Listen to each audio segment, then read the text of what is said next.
I'm Dr. Kristín Taylor, and I serve as the Secretary for the MUFI Epsilon Foundation Board.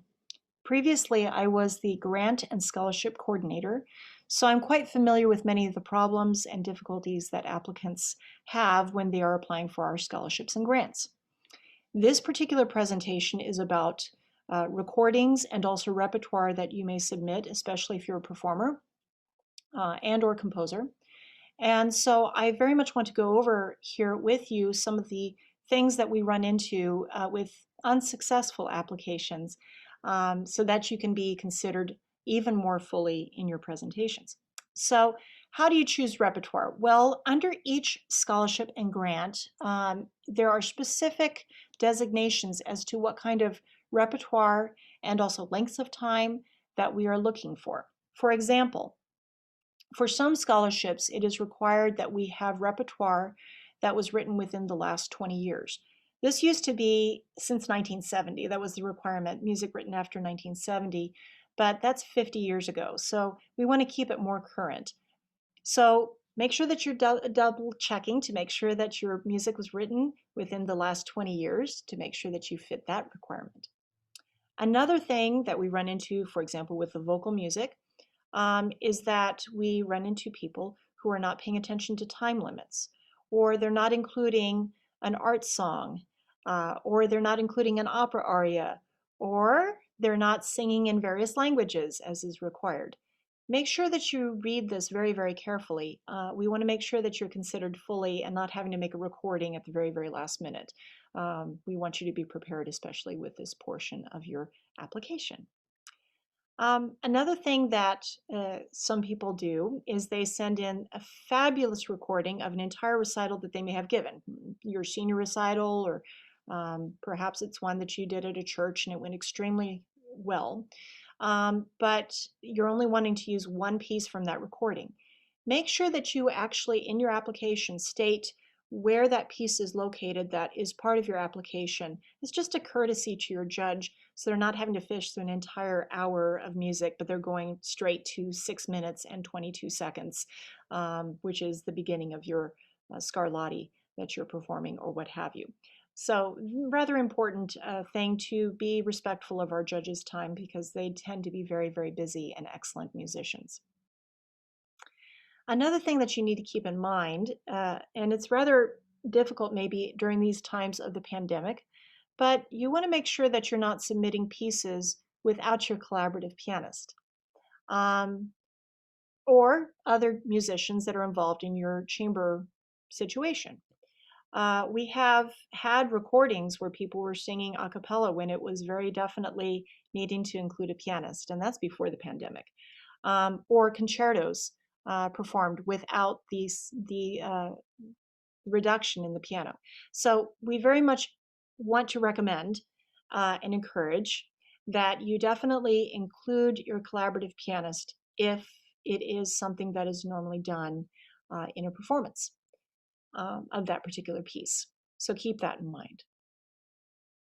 So one of the things that's very interesting also with picking repertoire is that you need to make sure that you have a variety. I mentioned earlier that you have a variety of languages if you're a singer. If you're a pianist, don't just be picking a lot of Chopin. Make sure that you're picking a variety of composers from different time periods. We're not necessarily requiring every time period be represented, but we want to see that you're a well-rounded musician and that you have an ability to play more than just one composer. One other thing that actually we run into, sadly, is also that the performers are not always professionally dressed. I am reminded of a situation that I heard about from a friend who had one of their students audition for graduate study and were wearing t-shirt and jeans and sneakers, which is definitely probably part of what contributed to that particular applicant not getting into graduate school anywhere they applied. This is something that is important. We want you to be comfortable when you're performing. Maybe you don't have to be in an evening gown or a tux, but make sure that you're keeping in mind that you're needing to look very professional for what you're doing. And so dressing nicely is actually part of that requirement. We also have now, due to the pandemic, a lot more experience in making recordings And one of the things that we require is good audiovisual recording for the application. Several problems that we run into include that the link doesn't work. So make sure that before you are actually submitting your application, that the links are not broken. And also, if you've submitted it on YouTube, that it's marked either unlisted or public, because we don't want to have any private links sent and then the judge can't get in to listen to your performance. That's a very, very important thing and something we actually run into more often than we'd like. We don't use Dropbox or any other form like that because it requires the judge to make an account in that, and then it compromises the anonymity of the judge.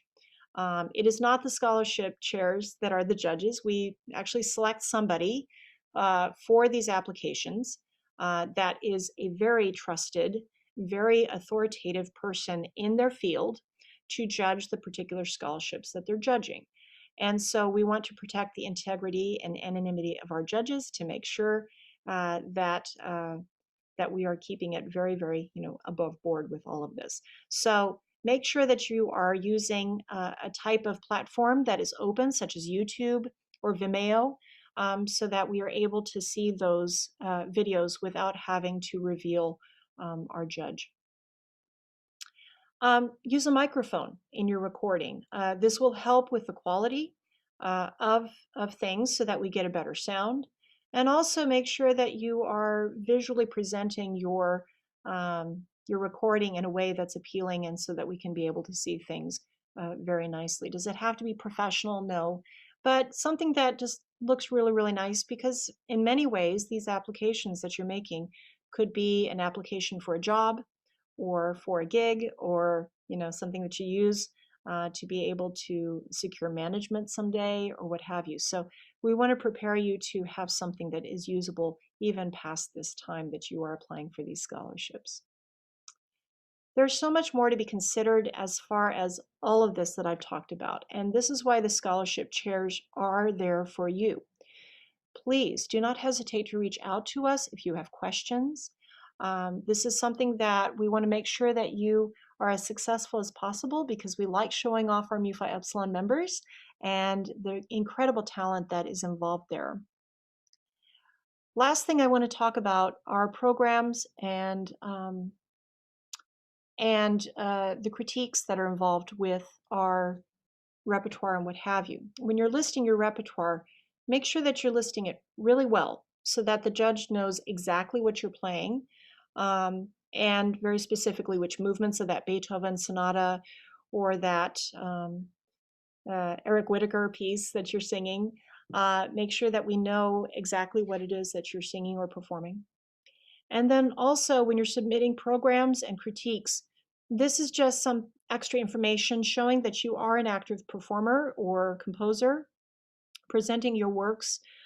Critiques are hard to get, and further we get into music history or just human history, it's harder and harder to get like a newspaper critic to come and listen to you.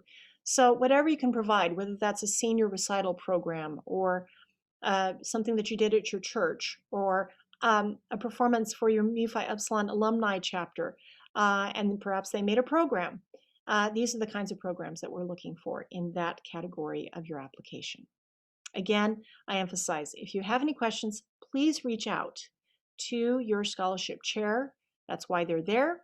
And also, we have the fantastic Kira Dixon, who has assumed the duties of the grant and scholarship coordinator, and you can always reach her as well at grants@mpefoundation.org. I am in charge of the grants that are just general grants as well as travel.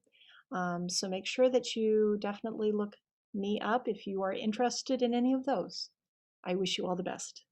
Good luck.